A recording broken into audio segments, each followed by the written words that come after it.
Hello mga ka-Jamings, this is your Tattoo Jam Sparks at for today's video, aakyat po tayo sa The Peak, isa sa mga iconic places dito sa Hong Kong. So usually umakyat ako dito gabi, pero ngayon this is my first time to visit it in the morning. So tignan natin kung ano ang mga changes at ano makikita natin in...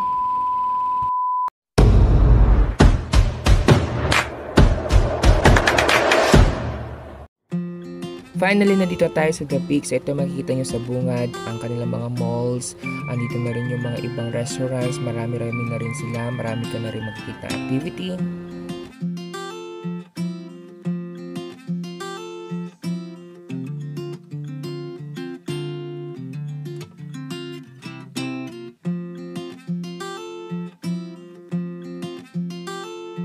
So as I mentioned to you earlier, pumupunta ako dito ng gabi. So ito naman, iba yung atake ng view. Kapag sa umaga, may kita mo lahat ng buildings, lahat ng mga nagtatayo ang buildings, lahat ng bagong buildings actually, marami na rin sila. At ang kagandahan nito, di maraming tao na pumunta kami. So we have chance to take picture.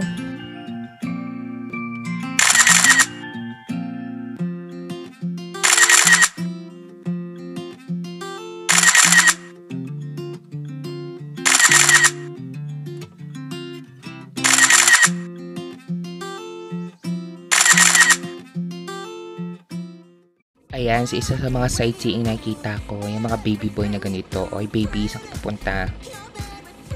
Eto, mamili ka na lang, yan, si daddy or si baby.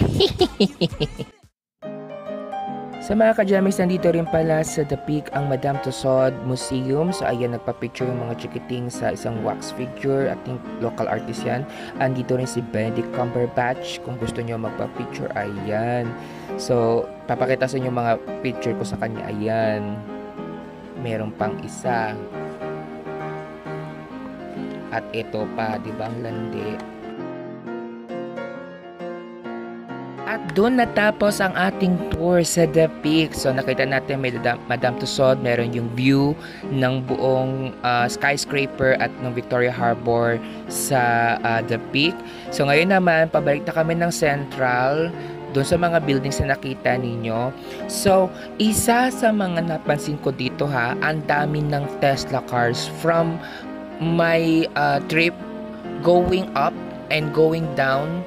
Pabalik, nakita ko, parang nabilang ko mga 56, 57 Tesla cars ang nakita ko at gustong gusto kong sumakay. Tinatanong ko nga si ate kung merong Uber niyan para lang matry ko ano experience sa loob ng isang electric Tesla car. Mga Tesla cars naman nakikita ko, hindi naman siya self-driving. So, merong nagmamaneho o merong driver. So, nakita ko naman sa map dito, marami naman silang charging station para sa mga electric cars like Tesla. At one of the example nakita ko, ayan, since nasa double-decker bus kami, ayan, nakita ko isa sa mga Tesla cars. Ang ganda! Isa lang yan sa mga variant ata ng Tesla kasi magkakaiba yung mga nakikitang itsura ng Tesla cars. Pero ang galing, ang ganda.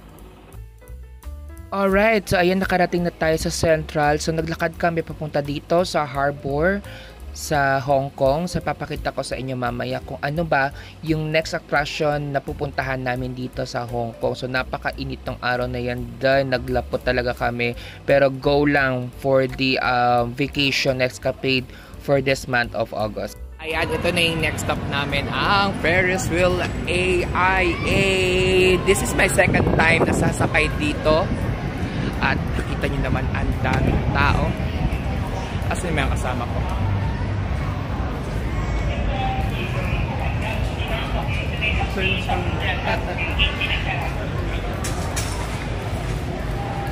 Okay. So, it costs $20 Hong Kong dollars per person. Mga 3 ikot siya. So, bibili muna kami ng ticket. And nandito kami sa Hong Kong Harbour.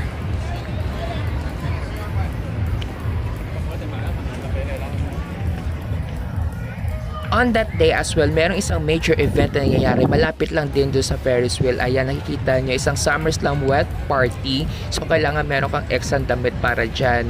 Ang saya.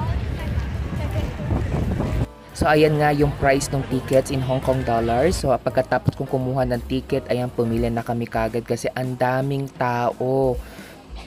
Ayan makita nyo, ang laki ng Ferris wheel.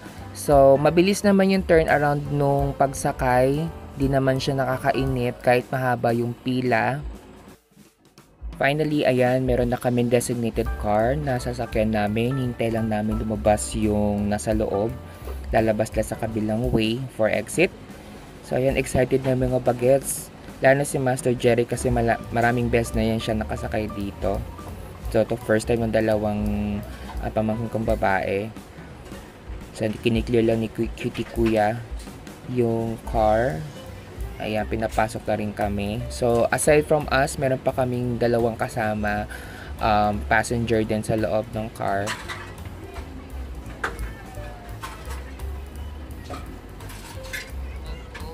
Alright, para mapuno lang yung capacity nung car.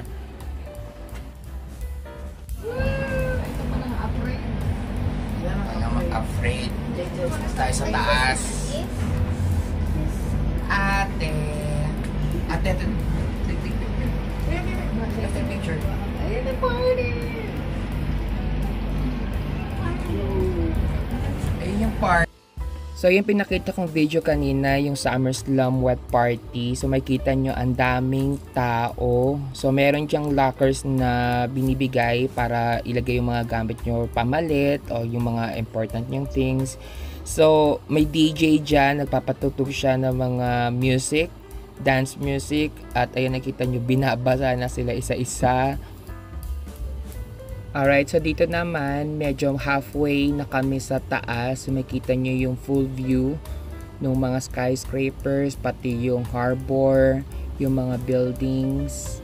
So, ayan, maganda naman yung panahon ng araw na yan.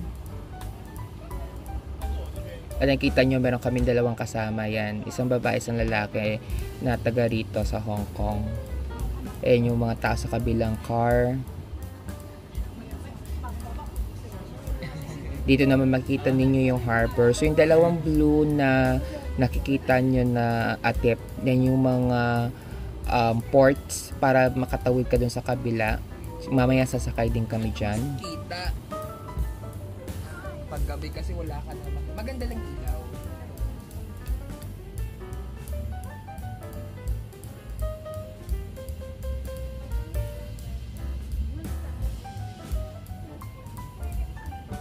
Nakita nyo ngayon mga nakastambay yan ng mga police cars and ambulances since nga nandito tayo sa may amusement at meron ding nagaganap na party doon sa kabilang area.